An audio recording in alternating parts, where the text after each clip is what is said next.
Hello বন্ধুরা, আসসালামু আলাইকুম। শুনতেছি আগামী কয়েক বছরে এআই এর কারণে অনেকে চাকরি হারাবে, আবার অনেকে এআই ব্যবহার করে হবে কোটিপতি। এআই প্রযুক্তিতে এতদিন একক আধিপত্য ছিল চ্যাট জিপিটির, কিন্তু এখন ডিপসিক বাজারে এসেই বাজিমাত করেছে। অনেকে মনে করেন কিছু ক্ষেত্রে ডিপসিক চ্যাট জিপিটিকে ছাড়িয়ে গেছে। যাই হোক, আমি আজকে আলোচনা করব কিভাবে ডিপসিক অথবা চ্যাট জিপিটি আপনার সেরা বন্ধু হতে পারে। অনেকে হয়তো আমার চ্যানেল দেখছেন কিন্তু সাবস্ক্রাইব করছেন না। আপনাদের কাছে রিকোয়েস্ট, আমার চ্যানেলটি সাবস্ক্রাইব করুন এবং পাশে থাকা বেল আইকনে ক্লিক করে অল প্রেস করুন। আর যারা অলরেডি আমার চ্যানেল সাবস্ক্রাইব করেছেন তাদেরকে অসংখ্য ধন্যবাদ। ডিপসিক বা চ্যাট জিপিটি হলো একটি উন্নত আর্টিফিশিয়াল ইন্টেলিজেন্স এআই প্ল্যাটফর্ম যা data analysis, content generation, coding সহায়তা এবং বিভিন্ন ধরনের জটিল সমস্যা সমাধানের জন্য ডিজাইন করা হয়েছে। এটি মেশিন লার্নিং এবং ন্যাচারাল ল্যাঙ্গুয়েজ প্রসেসিং এনএলপি প্রযুক্তির উপর ভিত্তি করে তৈরি, যা ব্যবহারকারীদের দ্রুত এবং স্মার্ট সিদ্ধান্ত নিতে সাহায্য করে। অর্থাৎ ডিপসিক বা চ্যাটজিপিটি সকল দেশের ভাষা বুঝতে পারে। ডিপসিক বা চ্যাটজিপিটির মূল লক্ষ্য হল ব্যবহারকারীদের কাজকে সহজ করা, সময় বাঁচানো এবং উৎপাদনশীলতা বাড়ানো। এটি বিভিন্ন ক্ষেত্রে ব্যবহার করা যায়, যেমন শিক্ষা, ব্যবসা, প্রোগ্রামিং, গবেষণা এবং কন্টেন্ট ক্রিয়েশন। এটা কিভাবে কাজ করে? ডিপসিক বা চ্যাটজিপিটির কাজ করার পদ্ধতি বেশ কয়েকটি ধাপে বিভক্ত। এখানে এর মূল প্রক্রিয়াগুলো আমি ব্যাখ্যা করছি। প্রথমত, ডেটা সংগ্রহ ও প্রসেসিং। ডিপসিক বা চ্যাটজিপিটি প্রথমে ব্যবহারকারীদের দেওয়া ইনপুট অর্থাৎ প্রশ্ন, নির্দেশনা বা ডেটা সংগ্রহ করে। এরপর এটি সেই ইনপুটকে প্রসেস করে এবং প্রাসঙ্গিক ডেটা বা তথ্য বের করার চেষ্টা করে। ন্যাচারাল ল্যাঙ্গুয়েজ প্রসেসিং বা এনএলপি। ডিপসিকের একটি বড় অংশ হল এনএলপি প্রযুক্তি, যা মানুষের ভাষাকে বুঝতে এবং প্রক্রিয়া করতে সক্ষম হয়। এটি ব্যবহারকারীর প্রশ্ন এবং নির্দেশনা বিশ্লেষণ করে এবং সঠিক উত্তর বা সমাধান দেওয়ার চেষ্টা করে। মেশিন লার্নিং মডেল, যা প্রচুর পরিমাণ ডেটা থেকে শেখে। ডিপসিকের পিছনে রয়েছে শক্তিশালী মেশিন লার্নিং মডেল, যা প্রচুর পরিমাণ ডেটা থেকে শেখে। এই মডেলগুলি পূর্বের অভিজ্ঞতা এবং ডেটার উপর ভিত্তি করে সঠিক উত্তর বা সমাধান প্রদান করে। কনটেক্সট বুঝতে পারা। ডিপসিক বা চ্যাটজিপিটি শুধু শব্দ বা বাক্য নয়, বরং পুরো কনটেক্সট অর্থাৎ প্রসঙ্গ বুঝতে পারে। এটি ব্যবহারকারীর প্রশ্নের পিছনের উদ্দেশ্য বুঝে এবং সেই অনুযায়ী সঠিক উত্তর দেয়। Real time response. ডিপসিক বা চ্যাটজিপিটি রিয়েল টাইমে কাজ করে, অর্থাৎ ব্যবহারকারীর যখনই কোনো প্রশ্ন বা নির্দেশনা দেয় তখনই এটি দ্রুত প্রক্রিয়া করে উত্তর দেয়। ব্যবহারকারীর সাথে ইন্টারেকশন। ডিপসিক বা চ্যাটজিপিটি ব্যবহারকারীর সাথে ইন্টারেক্টিভভাবে কাজ করে। যদি উত্তরটি সঠিক না হয় বা ব্যবহারকারীর আরও প্রশ্ন থাকে, তাহলে এটি অতিরিক্ত তথ্য বা ক্ল্যারিফিকেশন চাইতে পারে। মানুষ সাধারণত বন্ধুর সাথে সব বিষয়ে শেয়ার করতে পারে এবং পরামর্শ ও মতামত চাইতে পারে। এক্ষেত্রে আপনার বন্ধু ইচ্ছাকৃত অথবা অজানাবশত অনেক সময় আপনাকে ভুল পরামর্শ দিতে পারে, কিন্তু এক্ষেত্রে ডিপসিক আপনাকে চেষ্টা করবে সেরা পরামর্শ দিতে। একটা পরামর্শ পছন্দ না হলে একাধিক পরামর্শ আপনার সামনে উপস্থাপন করবে, সেখান থেকে আপনি আপনার পছন্দের টিপ গ্রহণ করে নিতে পারে। এখন আমি বন্ধুর মতোই ডিপসিকের কাছে একটা পরামর্শ চাইবো, দেখি সে কি পরামর্শ দেয়। চলুন আমরা কম্পিউটারে ডিপসিক ওপেন করি। গুগল সার্চ বারে গিয়ে লিখব ডিপসিক। এখানে আমরা deepseek.com-এ ক্লিক করব। deepseek.com-এ ক্লিক করার পরে এখানে আমরা এখন স্টার্ট নাও-এ ক্লিক করব। স্টার্ট নাও-এ ক্লিক করার পরে এখন আমাদেরকে বলতেছে যে সাইন ইন করার জন্য।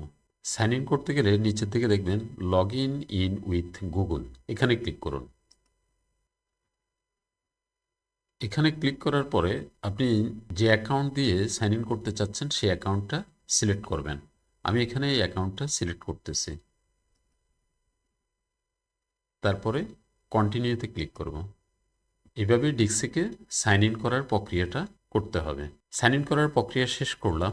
এখন আমরা ডিপসিকে প্রবেশ করলাম। Hi, I am DeepSeek. আপনি যখন এখানে কোনো টেক্সট লিখবেন তখন এই টেক্সটটা যদি সাধারণভাবে তার কাছে অ্যান্সার চান সেই টেক্সটের, তাহলে আপনি সাধারণভাবে তার অ্যান্সারটা পেতে পারেন। যদি খুব গভীরভাবে চিন্তা করে সে এর সমাধান দিতে চায়, তাহলে আপনি এখানে ডিপ থিঙ্ক আর1 এটাতে ক্লিক করবেন। এটাতে ক্লিক করে তারপরে এখানে ক্লিক করবেন। তো আমরা এখন অত গভীরভাবে চাচ্ছি না, আমরা সাধারণভাবে ডিপসিকের কাছে বিভিন্ন সমাধান চাইব। তো আমি আজকের আলোচনার শুরুতেই বলছিলাম যে ডিপসিক বা চ্যাটজিপিটি হতে পারে আপনার জীবনের সেরা বন্ধু। আসলে সেই সেরা বন্ধু কিভাবে হতে পারে সেটাই এখন আপনাদেরকে দেখাবো। এখন আমি বন্ধুর মতোই ডিপসিকের কাছে একটা পরামর্শ চাইবো, দেখি সে কি পরামর্শ দেয়। আমি ডিপসিককে জিজ্ঞাসা করলাম, হাই ডিপসিক, আমি হুমায়ুন কবির। আমার একটি নতুন ইউটিউব চ্যানেল আছে।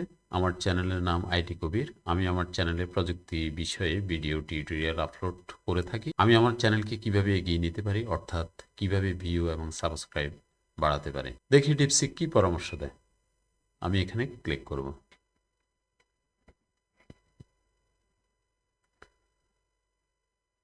দেখুন ডিপসিক তার পরামর্শ দিচ্ছে অনেক সুন্দরভাবে। আচ্ছা, ডিপসিক আমাকে যে পরামর্শ দিল তার কিছু অংশ মোটামুটি আপনাদেরকে পড়ে শোনাই। হুমায়ুন কবির, আপনার নতুন ইউটিউব চ্যানেল আইটি কবিরের জন্য শুভকামনা। প্রযুক্তি বিষয়ে ভিডিও টিউটোরিয়াল তৈরি করা একটি দুর্দান্ত ধারণা, কারণ আপনার চ্যানেলকে এগিয়ে নেওয়া এবং ভিউজ সাবস্ক্রাইব বাড়ানোর কিছু টিপস দেওয়া হলো। মানসম্পন্ন কন্টেন্ট তৈরি করুন। আপনার ভিডিওগুলো যেমন তথ্যবহুল, স্পষ্ট এবং দর্শকদের জন্য উপযোগী হয় তা নিশ্চিত করুন। ভিডিওর অডিও এবং ভিজুয়াল কোয়ালিটি ভালো রাখুন, দর্শকরা উচ্চমানের ভিডিও পছন্দ করে। কিওয়ার্ড রিসার্চ করুন, আকর্ষণীয় থাম্বনেল এবং টাইটেল তৈরি করুন। নিয়মিত আপলোড করুন, একটি নিয়মিত আপলোড শিডিউল তৈরি করুন এবং তা মেনে চলুন। এটি দর্শকদের আপনার চ্যানেলে ফিরে আসতে উৎসাহিত করবে। সপ্তাহে অন্তত একটি বা দুটি ভিডিও আপলোড করার চেষ্টা করুন। দর্শকদের সাথে ইন্টারেক্ট করুন, সোশ্যাল মিডিয়ায় প্রচার করুন, কোলাবোরেশন করুন, অন্যান্য ইউটিউবার্স বা প্রযুক্তি বিশেষজ্ঞদের সাথে কোলাবোরেশন করুন। এটি আপনার চ্যানেলের এক্সপোজার বাড়াতে সাহায্য করুন। প্লেলিস্ট তৈরি করুন, একই বিষয়ের উপর ভিডিওগুলো প্লেলিস্টে সংগঠিত করুন। এটি দর্শকদের আপনার চ্যানেলে বেশি সময় কাটাতে সাহায্য করুন। অ্যানালিস্টিক্স ব্যবহার করুন, ধৈর্য ধরুন। ইউটিউব চ্যানেল গড়ে তোলার সময়সাপেক্ষ প্রক্রিয়া। ধৈর্য ধরুন এবং নিয়মিত কন্টেন্ট তৈরি ও শেয়ার করতে থাকুন। ট্রেন্ডিং টপিকস কভার করুন। প্রযুক্তি জগতে নতুন ট্রেন্ডিং টপিকস কভার করুন। এটি আপনার ভিডিওর জনপ্রিয়তা বাড়াতে সাহায্য করবে। ইন্ট্রো এবং আউটরো তৈরি করুন। একটি পেশাদার ইন্ট্রো এবং আউটরো তৈরি করুন যা আপনার ব্র্যান্ডকে প্রতিনিধিত্ব করে। এটি আপনার চ্যানেলকে আরও স্বীকৃতিপূর্ণ করে তুলবে। এই টিপসগুলি ব্যবহার করে আপনি আপনার ইউটিউব চ্যানেল আইটি কবিরকে সফলভাবে এগিয়ে নিয়ে যেতে পারেন। শুভকামনা। দেখুন কত সুন্দরভাবে সে আমাকে এই পরামর্শগুলো দিল। আমি হয়তো অন্য কাউকে এই প্রশ্ন করে, আমার কোনো বন্ধুবান্ধব বা ইউটিউবে সার্চ করেও আমি এত সুন্দর পরামর্শ হয়তো পেতাম না। কিন্তু ডিপসিক আমাকে কত সুন্দর একটা পরামর্শ দিল, আমি আমার চ্যানেলকে কিভাবে এগিয়ে নিয়ে যেতে পারি এ সম্পর্কে অনেক সুন্দর একটা পরামর্শ দিল। আচ্ছা, এখন আমি ডিপসিককে অন্য আরেকটা পরামর্শ চাইবো। আমি সেজন্য নিউজ চ্যাটে ক্লিক করব, অথবা আমি এখানেও লিখে দিতে পারি। আমি লিখলাম যে আমার এখন মন ভালো নেই, মন ভালো করার মতো একটি গান লিখে দাও। হ্যাঁ, ডিপসিককে বললাম, দেখি ডিপসিক আমার মন ভালো করার মতো কি ধরনের গান লিখে দিতে পারে। আমি এখানে ক্লিক করব।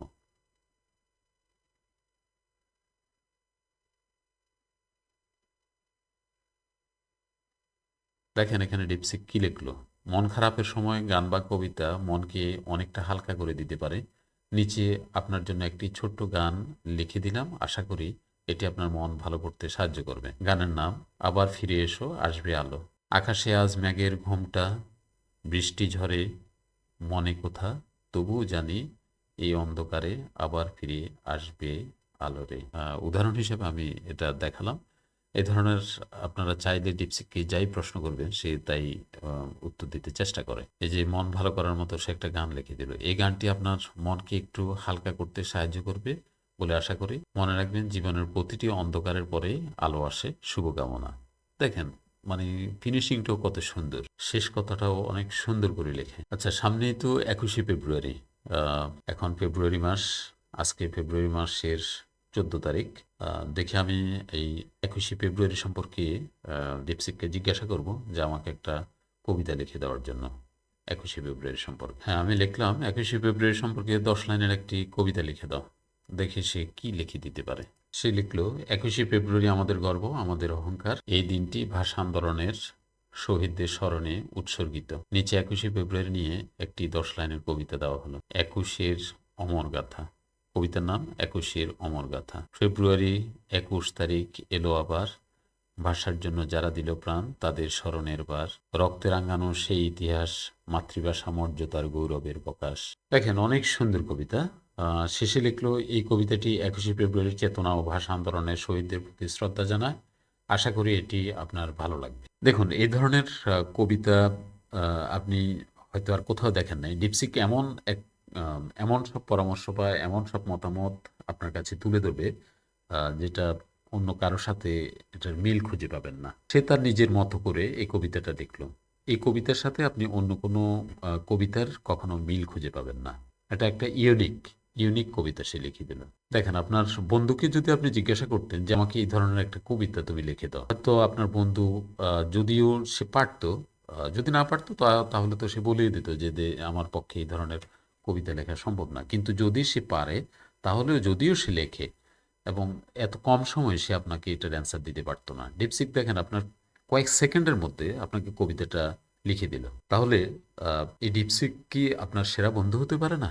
আমি তো মনে করি এর চেয়ে সেরা বন্ধু আর কেউই হতে পারে না। সে আপনার চাহিদার সব কিছুই অতি দ্রুত মেটাতে চেষ্টা করে, যা অন্য কারো পক্ষে সম্ভব না। আচ্ছা, আমি চট্টগ্রামে বাস করি। আমি চট্টগ্রাম সম্পর্কে তাকে একটা কবিতা লিখতে বলি।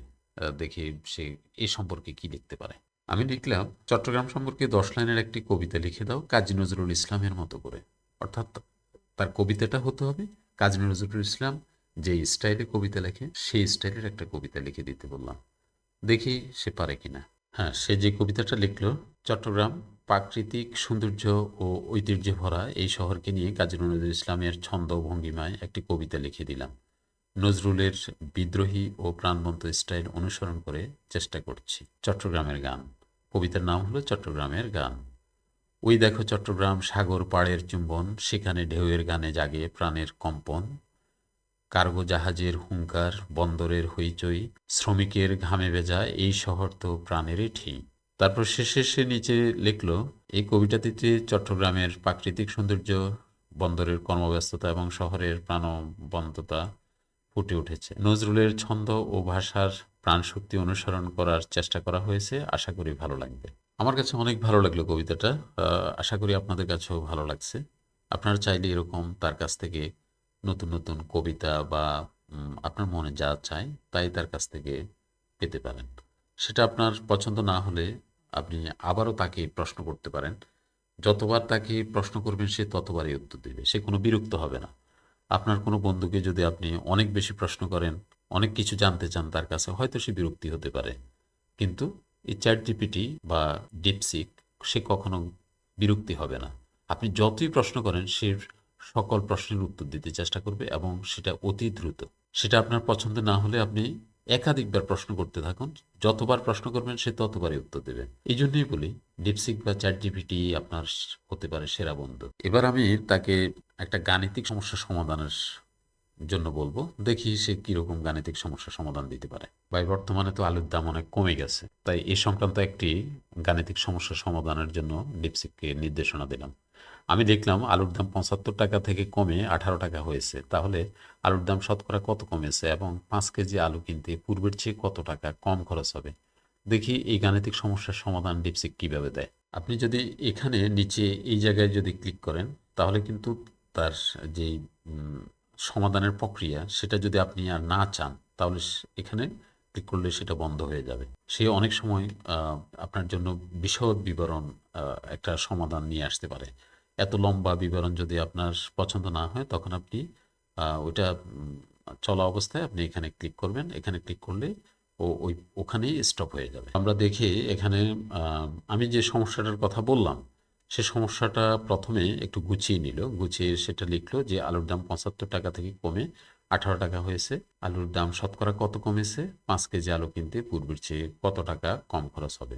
সমস্যাটা সমাধান করার জন্য সে এইভাবে আগে কথাগুলো গুছিয়ে নিল। তারপরে সমস্যার সমাধান সে নিচে দেখালো। আলুর দাম শতকরা কত কমেছে, এটা একটা সূত্রের সাহায্যে সে বের করলো, অর্থাৎ 76%। আলুর দাম, উত্তর হলো আলুর দাম শতকরা 76% কমেছে। 1 নম্বর সমাধান হলো আলুর দাম কত কমেছে, সেটা হলো 76%। 2 নম্বর সমাধান 5 কেজি আলু কিনতে পূর্বের চেয়ে কত টাকা কম খরচ হবে, সেটা বের করবে। এখন এখানে প্রতি কেজিতে কমেছে 57 টাকা আলুর দাম, তাহলে 5 কেজিতে কমেছে 245 টাকা। উত্তর, 5 কেজি আলু কিনতে পূর্বের চেয়ে 245 টাকা কম খরচ হবে। সারসংক্ষেপ, আলুর দাম শতকরা 76% কমেছে, 5 কেজি আলু কিনতে পূর্বের চেয়ে 245 টাকা কম খরচ হবে। দেখেন কত সুন্দরভাবে তার সমাধানটা সে দিয়েছে। আপনি যত কঠিন সমস্যাই তাকে দেন না কেন, সে তার সঠিক সমাধান বের করে দেবে। সেটা পাটিগণিত হতে পারে, বীজগণিত হতে পারে, বা ত্রিকোণমিতি হতে পারে, অর্থাৎ যে কোনো গাণিতিক সমস্যা, যে কোনো গাণিতিক সমস্যা সমাধানে সে আপনাকে করে দিতে পারবে। একজন টিচার যেভাবে সমস্যার সমাধানটা দিবে, তার চেয়ে অনেক ভালোভাবে সে আপনাকে সমস্যার সমাধান তৈরি করে দিতে পারবে। অর্থাৎ এক্ষেত্রে সে একজন ভালো টিচারের ভূমিকা পালন করবে। এবার আমি তাকে অন্য একটা প্রসঙ্গে প্রশ্ন করব। সেটা হলো, আমরা যে মাইক্রোসফট ওয়ার্ড বা এক্সেলের আমরা যে কাজগুলো করি সে সংক্রান্ত কিছু প্রশ্ন করব। দেখি সে সেগুলোর সমাধান কিভাবে দেয়। আমি লিখলাম, মাইক্রোসফট ওয়ার্ডের কাজ শুরু থেকে কিভাবে শিখতে পারি সংক্ষেপে বর্ণনা করো। দেখুন সে সমস্যাগুলো একের পর এক কিভাবে আপনি দেখুন কিভাবে আপনি মাইক্রোসফট ওয়ার্ডের কাজ শুরু করতে পারেন এ সম্পর্কে সে বিস্তারিত একের পর এক দিয়ে লিখে যাচ্ছে। সব লেখাগুলোই দেখলাম। আমি কিছু অংশ আপনাকে পড়ে দেখাচ্ছি যে সে কি লিখলো। মাইক্রোসফট ওয়ার্ড শেখা শুরু করতে এই ধাপগুলি অনুসরণ করুন। প্রথমে ইন্টারফেস পরিচিতি, ribbon, document area, status bar. Microsoft Word open করলে আপনি যে বিষয়গুলো দেখবেন সেগুলোর সাথে কিভাবে পরিচয় হবেন সেই বিষয়গুলো আগে বলছে। রিবন, রিবনের মধ্যে কি কি থাকে? ওয়ার্ডের উপরে টুলবার, যেখানে হোম, ইনসার্ট, ডিজাইন ইত্যাদি ট্যাব থাকে, যেখানে ট্যাব থাকে সেটা রিবন। ডকুমেন্ট এরিয়া কোনটা? মূল কাজের জায়গা, যেখানে টেক্সট লিখা ও এডিট করা হয়। স্ট্যাটাস বার, নিচের দিকে পৃষ্ঠা সংখ্যা, শব্দ সংখ্যা ইত্যাদি দেখা। তারপরে বেসিক ফাংশন, নতুন ডকুমেন্ট খোলা, ডকুমেন্ট সেভ করা, টেক্সট ফরম্যাটিং। এই ধাপগুলো অনুসরণ করে আপনি মাইক্রোসফট ওয়ার্ডের বেসিক থেকে অ্যাডভান্স ব্যবহার শিখতে পারবেন। শুভকামনা। দেখেন সে আপনাকে প্রারম্ভিক কিছু ধারণা দিল যে মাইক্রোসফট ওয়ার্ডের কাজটা আপনি কিভাবে শুরু করতে পারেন। এখন যদি আপনি মাইক্রোসফট ওয়ার্ডের কাজ শুরু থেকে হাতে কলমে কিভাবে শুরুই করবেন, সেটা স্পেসিফিক যদি কোশ্চেন আপনি তাকে করেন, সে ওই বিষয়ে আপনাকে সমাধান দিয়ে দিবে যে এটা কিভাবে করবেন। এখন আমরা দেখব যে মাইক্রোসফট এক্সেলের কাজটা কিভাবে শিখতে পারি সে সম্পর্কে সে কি বলে। আমি লিখলাম, মাইক্রোসফট এক্সেলের কাজ শুরু থেকে কিভাবে শিখতে পারি সংক্ষেপে বর্ণনা করো। আমি এখানে ক্লিক করব।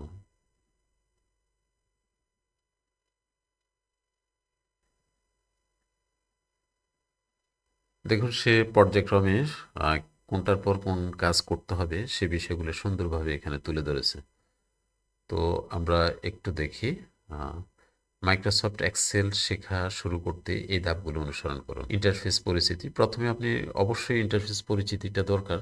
যেমন রিবন এখানেও ওয়ার্ডে যেমন ছিল এখানেও একই রকম, এক্সেলেও আপনি রিবন বারে কি কি আছে সেগুলো আপনাকে কোনটার কি নাম সেগুলো শিখতে হবে। এক্সেলের উপরে টুলবার, যেখানে হোম, ইনসার্ট, ফর্মুলাস ইত্যাদি ট্যাব থাকে, এগুলো শিখতে হবে। শিট সম্পর্কে পরিচিতি হতে হবে। সেল সম্পর্কে আপনাকে জানতে হবে। বেসিক ফাংশন, নতুন ওয়ার্কবুক খোলা, কিভাবে ওয়ার্কবুক খুলতে হবে, ডেটা ইনপুট কিভাবে দিতে হবে, সেভ কিভাবে করতে হবে। বেসিক ফাংশনগুলো সম্পর্কে একটা ধারণা দিচ্ছে। ডেটা সাজানো ও ফিল্টার করা, আপনি অনলাইন রিসোর্স থেকেও কিভাবে এটা দেখে নিতে পারেন প্র্যাকটিক্যাল নিয়ে সে সম্পর্কে ওখানে বলছে। আর বলছে প্র্যাকটিস করতে, প্রতিদিন কিছুক্ষণ প্র্যাকটিস করুন এবং নতুন ফিচার এক্সপ্লোর করুন। এই ধাপগুলো অনুসরণ করে আপনি মাইক্রোসফট এক্সেলের বেসিক থেকে অ্যাডভান্স ব্যবহার শিখতে পারবেন। শুভকামনা। এখন আমরা মাইক্রোসফট এক্সেলের একটা গুরুত্বপূর্ণ কাজ ভেলুকাফ এ সম্পর্কে তাকে জিজ্ঞাসা করব সে কি বলে। ভেলুকাফের কাজটা আমরা কিভাবে করতে পারি। আপনারা হয়তো মাইক্রোসফট এক্সেলের ভেলুকাপ সম্পর্কে অনেকে জানেন, তো তাকে জিজ্ঞাসা করব ডিপসিক কিভাবে মাইক্রোসফট এক্সেলের ভেলুকাপের কাজ করে সে সম্পর্কে বলবে। দেখি ডিপসিক কি বলে। দেখুন সে ভিলুকাপ সম্পর্কে বিস্তারিত এখানে লিখলো, তবে বিস্তারিত না, সংক্ষেপে লিখছে। আমি যেহেতু সংক্ষেপেই বললাম, আমি যেভাবে নির্দেশনা দেব সে সেভাবেই এটা লিখে দেবে। তো আমি বললাম যে সংক্ষেপে বর্ণনা করতে, এই জন্য সে সংক্ষেপেই দিছে মোটামুটি। মাইক্রোসফট এক্সেলে ভিলুকআপ একটি শক্তিশালী ফাংশন যা ডেটা টেবিল থেকে নির্দিষ্ট তথ্য খুঁজে বের করতে ব্যবহৃত হয়। এটি মূলত একটি ভ্যালু অনুসরণে অন্য কলাম থেকে সম্পর্কিত ডেটা ফেরত দেয়। প্রথমত ভিলুকআপটা কি সেটা সে বর্ণনা করলো। আর ভিলুকআপের যে ফর্মুলাগুলো আছে সেগুলো সে এখানে দেখালো। লুকআপ ভ্যালু, যে ভ্যালুটি আপনি খুঁজতে চান সেল রেফারেন্স বা সরাসরি ভ্যালু থেকে। ট্যাবল অ্যারে ডেটা টেবিলের রেঞ্জ, যেখান থেকে তথ্য খুঁজতে হবে। কলাম ইন্ডেক্স নাম্বার, টেবিলের কোন কলাম থেকে ডেটা ফেরত দিতে হবে। Column number. রেঞ্জ ভ্যালুক্যাপ, ট্রু আর ফলস। সে উদাহরণ হিসাবে এখানে দেখালো, ধরুন আপনার একটি টেবল আছে এই ধরনের, এখানে আপনি আইডি ব্যবহার করে নেম বা ডিপার্টমেন্ট খুঁজতে চাচ্ছেন। এখান থেকে যে আইডি আছে প্রত্যেকটা এমপ্লয়ের যে আইডি আছে, আইডি অনুযায়ী তার নাম এবং সে কোন ডিপার্টমেন্টে আছে সেটা আপনি খুঁজতে যাচ্ছেন। তাহলে সেটা খুঁজতে গেলে আপনি কিভাবে VLOOKUP এর মাধ্যমে তা বের করবেন সে সম্পর্কে সে উদাহরণের মাধ্যমে এটা এখানে দেখিয়ে দিয়েছে। তো আসলে এগুলো প্র্যাকটিক্যালি যদি আপনি না করেন তাহলে বিস্তারিত বুঝতে পারবেন না। ওকে যদি প্র্যাকটিক্যালি একটা ডেটা টেবল তৈরি করে দিয়ে সেখানে করতে বলে সেটাও সে দেখাই দিবে। অর্থাৎ আপনি যাই কিছু শিখতে চান সে এখানে সবকিছুই এখানে বলে দেবে কিভাবে কোনটা করতে হবে। তো শেষে সে লিখলো এইভাবে VLOOKUP ব্যবহার করে আপনি দ্রুত ডেটা টেবল থেকে প্রয়োজনীয় তথ্য খুঁজে বের করতে পারেন। শুভকামনা। আচ্ছা, আপনাদের মনে হয়তো প্রশ্ন জাগতে পারে যে গুগল থাকতে চ্যাটজিপিটি বা ডিপসিক কেন?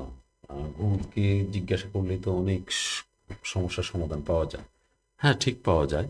কিন্তু গুগল যে সমস্যার সমাধান আপনাকে দিবে সেটা হলো গুগলে যদি ওই বিষয়ে কেউ কোনো কন্টেন্ট লিখে থাকে, দিয়ে থাকে, তাহলে আপনাকে সেটাই দেখাবে। কিন্তু গুগল নিজ থেকে কোনো কিছু তৈরি করে দেবে না।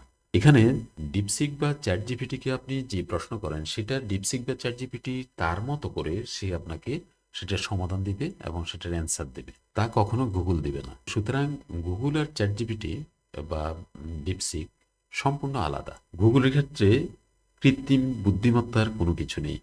কিন্তু চ্যাটজিপিটি বা ডিপসিক সেই কৃত্রিম বুদ্ধিমত্তার আলোকেই আপনাকে সকল সমস্যার সমাধান দেবে। এআই প্রযুক্তি ব্যবহারের অনেক সুবিধা থাকলেও কিছু ক্ষেত্রে এর অসুবিধাও রয়েছে। কেউ যদি এই প্রযুক্তি ভালো কাজে ব্যবহার না করে যদি খারাপ কাজে ব্যবহার করে, অর্থাৎ উদাহরণ হিসাবে আমি বলতে পারি কেউ অসৎ উদ্দেশ্যে কোনো পরিচিত মেয়ের ছবি থেকে অশ্লীল ছবি বা ভিডিও তৈরি করতে পারে।